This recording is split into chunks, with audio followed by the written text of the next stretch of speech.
So let us begin our story on the 13th of September 1914, where the so-called race to the sea began. The First Battle of the Marne had just been fought, and the Germans had been pushed back from Paris in a heroic stand by the French and British. They now occupied new defensive positions on the heights behind the river Aisne.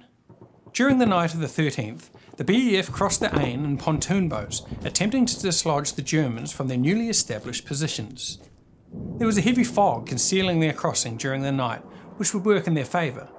But as daylight rose and the fog began to burn off, the BEF would find themselves totally exposed. With very little cover, the Germans would slaughter the British with artillery and machine guns. One of the more notable first-hand accounts from this event comes from a Lieutenant Colonel John Bacon. Quote, "The advance was a succession of terrible moments.